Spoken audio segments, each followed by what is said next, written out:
Hey guys, it's Tara, and the back of my hair is none of your business. I've been noticing that people have been kind of getting bored of the speed paints. I've gradually had some people start unsubscribing, so I thought the best thing to do would be to make another speed paint. This time, I'm going to put my face in it, because I want to spice up the content, but also because then you can just look at my face as you unsubscribe and it'll be like a nice goodbye from me to you. So anyway, oh my god, there's someone hammering outside. Can you hear that? There's ice sliding, there's people hammering. The painting that I made this week is of the musical artist Caroline Polachek, and she has a really cool electronic style, and that kind of stuff inspires my art a lot. I like incorporating electronics and mechanized things. The first thing that I started with while I was doing this painting was I found this picture of her laying down with her heels kicked up. I'll put the reference somewhere. But I liked these heels that she was wearing because they were super big and chunky, and I thought I could stylize them to be all robotic and stuff. But later on I changed my mind. You'll see that later on. All right, sorry. I was asked if I would like a hamburger for lunch, and I would never turn that shit down. So I had to pause the video and accept the hamburger request. So then I started sketching this basic pose as a starting point, and I started deciding kind of where I wanted hands to go. So I had her hand kind of outstretched, and I had the hair, instead of falling down like in the photo, start to kind of spiral around that hand just to create some flow. Then I was like, this composition is mega boring. So then I took the whole thing, got a new canvas, and started warping it so that it would be coming at the viewer more. And I also started repositioning the hands and stuff, playing with different shapes. And at this point, I was really convinced, oh my god, the Amazon driver's here now. There's everyone's here. I really was convinced at this point that, somehow magically I wouldn't need a reference of hands. So I was really fighting that notion that I would need hand reference to the death at this point. And then eventually I was like, okay, you need to get a reference right now. And then my idea for the hands changed again completely.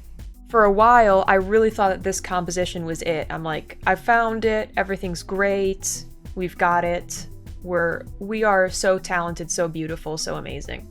But then I realized that it just wasn't gonna work. I had kind of distorted the body more and more, and just the illusion of space was not working for me. It was genuinely looking like her body was tiny and her head was massive. It wasn't pushing back in space. I also created some of my own reference of me in the pose to try to fix this, but it just, I don't know, just the composition and the way it was floating in space, it just was not working.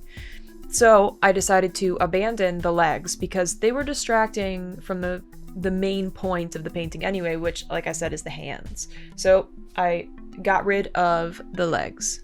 At first, when I removed the legs, I was like, her body can just go off the canvas. So I did that for a while. And then I started laying in base colors and base tones so I could get a feeling for what the piece would even look like. So I started with lots of blues, and then also I put in a skin tone. And this is where I started deconstructing the hand and making it more mechanical looking. So I broke it up at, all the joints and the knuckles and stuff. And I put claws on the ends of her fingers. Oh, and I also broke the joints in the arm so that it would look kind of doll-like. Then this is where I came up with the idea of her coming out of this opening in the canvas, this tube or hole or whatever in the canvas. So yeah, I put her leaning out of this thing. The piece is Amari meets SpongeBob meets Freddy Krueger, which I think is a pretty easy thing that you could look at this. You'd look at this and say, this is Amari, SpongeBob, Freddy Krueger, you know what I mean? Then I started developing the hand more, adding in more shapes, more abstraction, more trails off the fingernails. Trails off the fingernails, which is a nice little rhyme that I just came up with. I started defining her face a bit more, figuring out the face, because painting a portrait, even though her face is so far back, if you don't get the face right, then the entire piece you might as well just like fucking throw it away. I added in also some wires wrapping her arm and stuff to make all of like the mechanization start to make more sense, but it was still feeling too like added on, I guess, like non-incorporated, which I figured out later. The next thing that I did was develop her face even further. I started figuring out some cool ways to design her face and her hair. So in a lot of photographs, she has the hairstyle where she has hair like trimmed into like a straight line right here. So I took that and then used that to kind of create this angle that came in. And then I connected her eyebrow and her hair up to her hairline, and then added like a bright orange color there to just make everything more flat and unified feeling. Yeah, more surreal. I also added lighting onto her face using color dodge like I always do, just to create like a more punchy highlight. And I went with just like Rembrandt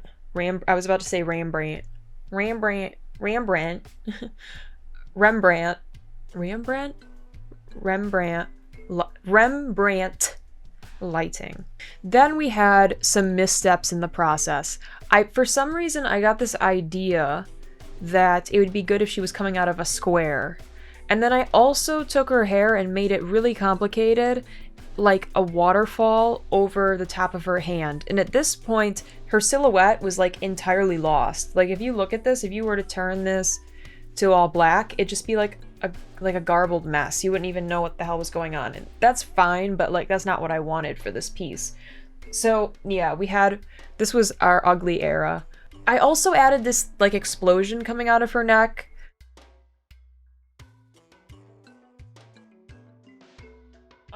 It almost looks like some weird infection or like a gunshot or something, which is cool, but I don't know. We had some missteps here, but soon, we figured it out. Then I started realizing the things about the silhouette. I tried to fix it by like carving out space between her hair and her body. And I also thought, oh, maybe this square is like a peel and stick thing, like a postage stamp or something. So I did that and I made it like bend down like it's a postage stamp. And I also shaded with like a textured airbrush, but I don't know, it just made all the colors look too dull and bad. Yeah. And then we strayed even further from the light when we made the square neon cyan. I love this color, but it just is like terrible for this piece because it just like distracts your eye. Like the point of the piece is the hand or whatever, and your eye just goes straight to this neon thing. And then also I thought I was really cool when I added the peel and stick writing onto the back of the thing. I think that's a cool idea still, but like it's just, I just was completely lost in the sauce. I was like swimming, like fucking swimming, lost in the sauce. And then I started having a breakthrough. So I put the hair up and flowing back, and that just freed up so much space, made the silhouette so much more beautiful and clean and clear. I went back to the portal thing and got rid of this square idea. Yeah, so thank God for that. I also flipped her head the opposite way. So I had her head floating. I like to make a lot of my characters' heads floating because it just makes them more surreal feeling, less human, more mechanical, more fantasy, just less human. It makes them less human. I had her head detached, and then I flipped it backwards, which works because it's like, oh, her head is detached. So even if proportionally, like the human head can't actually move that way, like your brain is like okay with it because it's floating. So it's my little art hack.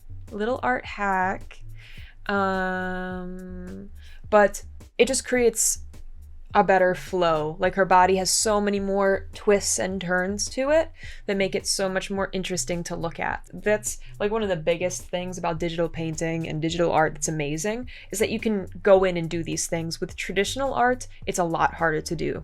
Then I decided that I needed to get good reference in order to really develop the hand and the arm and make sure that I liked how they looked. I shot reference of myself, very beautiful, beautiful reference of myself. Just amazing reference of myself. And this helped me to actually define the forms of the hands and the arm and figure everything out. I started working on this sleeve that has holes in it and then robotics like in and out through the holes, just to show this transition between human and mech. And then with the hand, I decided to emphasize this kind of like half human, half animatronic hand. I did lots of like flares and flourishes coming off of the ends of the fingers, stylizing that more, doing this kind of like cross pattern that comes out of the like magical fluid. This is where it like steps away from you being to articulate it like language wise, because it becomes so visual that it's hard to describe. But yeah, I got the backhand to a place that I was really happy with it. I wanted it very like delicate, but also kind of like sinister in a way.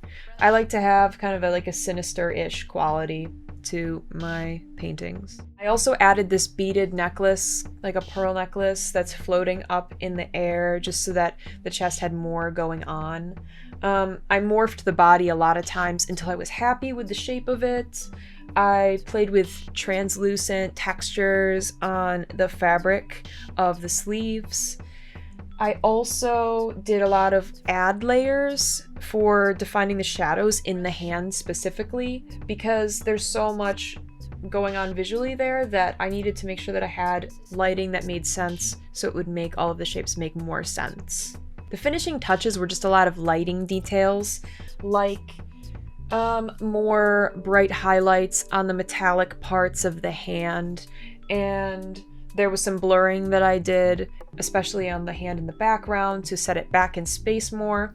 I also added some splatters, some like grainy textures, some pixelation, and I did a lot with her face. So I created kind of this like broken up iris that was like dots of like a hyper intense green. Her eyes naturally are more of like a muted blue green, but I really wanted to emphasize this kind of like this kind of robotic unhumanness. And so I put like a fluorescent green there. And I also carved in these kinds of like pathways like circuit boards have on her cheek. I played with her eyelashes a lot to kind of balance them out, make them somewhere in between organic and mechanical. I added little beaded details on her sleeve. Yeah. And so, just like that, the painting was done.